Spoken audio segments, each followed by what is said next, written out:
Peter 3, verse 18 to the end of the chapter. So it's a weird chapter, so pay attention. And you're going to wonder why in the world are we reading this. For Christ also suffered once for sins, the righteous for the unrighteous, that he might bring us to God, being put to death in the flesh, but made alive in the Spirit, in which he went and proclaimed to the spirits in prison, because they formerly did not obey, when God's patience waited in the days of Noah, while the ark was being prepared, in which a few, that is, 8 persons, were brought safely through water. Baptism, which corresponds to this, now saves you, not as a removal of dirt from the body, but as an appeal to God for a good conscience through the resurrection of Jesus Christ, who has gone into heaven and is at the right hand of God, with angels, authorities, and powers, having been subjected to him.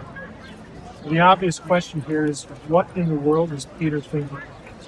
Because he combines baptism, the resurrection, the subjugation of the angels, authorities, and powers to Jesus, the spirits being visited in prison by Jesus, Noah, and the ark. What in the world is he thinking? Well, it's an odd passage, but honestly, I don't think it's that complicated. If you can grasp one pretty profound concept, and that is typology. It's a term we've probably all heard. A type is a non-verbal prophecy. We're all used to the idea of verbal prophecy. A prophet says something about the future, and then you wait for it to come to pass.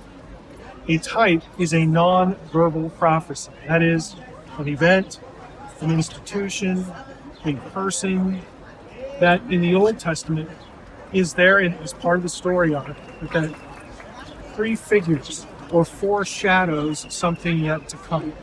So it's a non-verbal prophecy. Now, the one that's the most obvious that we know in the New Testament is Paul. Paul says in Romans 5 that Jesus was a type, a typos of things to come. I mean, or Adam was a type of Jesus. Jesus is the second Adam. So there were things about Adam that paralleled, of course, Israel, but that ultimately paralleled Jesus. So Adam is the type, Jesus is what scholars call the antitype, the fulfillment. If you can get that idea that Adam prefigured Jesus, then you can understand what's going on in 1 Peter 3, because as Adam was a type for Paul about Jesus, so Enoch was a type about Jesus for Peter. Now, what I just read to you about the spirits descending, Jesus descending and proclaiming the spirits and all that, Second Peter has something else about that. If you knew, as many New Testament writers do, as many New Testament people do, if you knew the story of Enoch in the book of Enoch, this would make perfect sense to you. Here's the story, the quick version. The Watchers descend to Mount Hermon. They take an oath among themselves to corrupt humanity. They go and they do what they're doing to corrupt humanity, and basically they get caught. They get reported.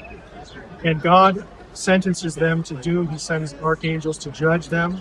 And they're in prison, the spirit's in prison. And they get in touch with Enoch, because Enoch is in a spiritual plane. Enoch walks with God and all that. And they say, could you, as one favorite of God, could you go to God on our behalf and ask him to let us out of here? Tell him we're sorry, we made a mistake, we want out, we want forgiveness. And Enoch says, sure, I'll do that. And Enoch goes and asks God, can you relent? Can you let them out of the abyss? And God says, let me think about it. No. In other words, you're toast. You're condemned. So Enoch descended to the spirits and told them what his decision was. No. You're imprisoned here. You are divorced from God. You're separated from God. And that's pretty much the end of the story. So what's Peter thinking? Well, Peter is saying, well, just as Enoch did this and announced the doom of the Watchers to the Watchers, so Jesus descends, and his message for the spirits in prison as the fulfillment of the foreshadowing of Enoch is essentially the same. He goes down there and says, hey guys, I bet you didn't expect to see me here because I'm dead. You probably think you won. Well, I got news for you. I'm going to be out of here in a few days, and you are still going to be. If you lose, And when Peter connects baptism to this, baptism united to Christ, be joined to Christ in his body, his death, burial, and resurrection. Every baptism is a repeated declaration to the forces of darkness that you lose.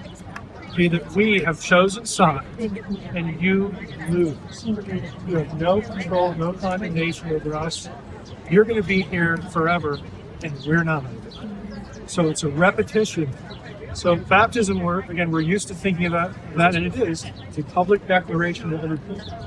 But it is also a public declaration of the powers of God.